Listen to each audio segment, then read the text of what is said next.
ಪ್ರತಿದಿನ ಸಾವಿರಾರು ಸಂಖ್ಯೆಯಲ್ಲಿ ಬಡವರು ಶ್ರೀಮಂತರಲ್ಲ ಬಡವರು ಹೋಗುವಂತಹ ಆಸ್ಪತ್ರೆ ಕುಡಿಯೋ ನೀರಿಗೂ ಇಲ್ಲಿ ಇಷ್ಟೊಂದು ಹಾಹಾಕಾರ ಅಂದಾಗ ದಯವಿಟ್ಟು ಈ ಕಡೆ ಅಲ್ಲಿನ ಆಡಳಿತ ಮಂಡಳಿ ಇದ್ರ ಕಡೆ ಗಮನ ಹರಿಸಿಲ್ವಾ ಅಥವಾ ಯಾರು ಹೇಳೋರು ಕೇಳೋರು ಇಲ್ಲ ಬಿಡು ಅತ್ಲಾಗ ಅವ್ರು ಬರ್ತಾರೆ ಮನೆಯಿಂದ ತರ್ತಾರೋ ಹಣ ಕೊಟ್ಟು ತರ್ತಾರೋ ಅಂತ ಅವರು ನೆಗ್ಲೆಕ್ಟ್ ಮಾಡ್ತಿದಾರೋ ಗೊತ್ತಿಲ್ಲ.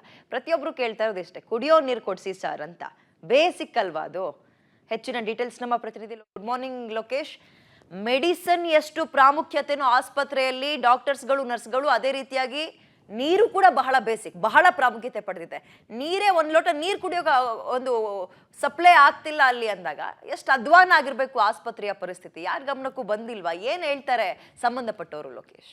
ವಿಜಯ, ವೆರಿ ಗುಡ್ ಮಾರ್ನಿಂಗ್. ತಾವ್ ಹೇಳದಂತೆ ಮೆಡಿಸಿನ್ ಎಷ್ಟು ಮುಖ್ಯನೋ ಕುಡಿಯೋ ನೀರು ಕೂಡ ಅಷ್ಟೇ ಮುಖ್ಯ.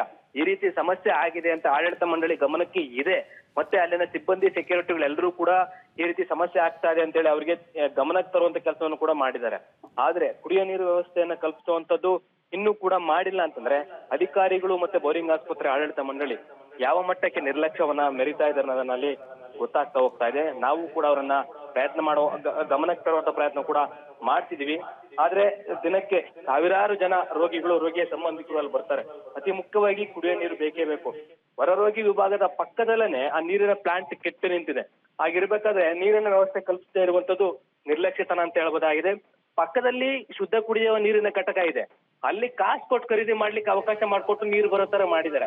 ಆದ್ರೆ ಉಚಿತವಾಗಿ ನೀರು ಕೊಡದೇನೆ ಈ ರೀತಿ ಬೋರಿಂಗ್ ಆಸ್ಪತ್ರೆ ನಿರ್ಲಕ್ಷ್ಯ ತೋರಿದಾರೆ ಅಂತಂದ್ರೆ ಅಧಿಕಾರಿಗಳ ಮೇಲೆ ನಿಜಕ್ಕೂ ಕ್ರಮವನ್ನ ಜರುಗಿಸಲೇಬೇಕಾಗತ್ತೆ. ಯಾರೆಲ್ಲ ಆಡಳಿತ ಮಂಡಳಿ ಇದ್ದಾರೆ, ಕುಡಿಯೋ ನೀರು ವ್ಯವಸ್ಥೆ ಕಲ್ಪಿಸದೇ ಇರುವಂತ ಆಸ್ಪತ್ರೆ ವಿರುದ್ಧ ಕ್ರಮ ಜರುಗಿಸಬೇಕಾಗತ್ತೆ. ಕೂಡಲೇ ಎಚ್ಚೆತ್ಕೊಂಡು ಸರಿಪಡಿಸ್ತಾರಾ ಇಲ್ವಾ ಅಂತೇಳಿ ಕಾದ್ ನೋಡ್ಬೇಕಾಗಿದೆ ವಿದ್ಯಾ. ಓಕೆ, ಥ್ಯಾಂಕ್ ಯು ಲೋಕೇಶ್ ತಮ್ಮ ಡೀಟೇಲ್ಸ್ಗೆ.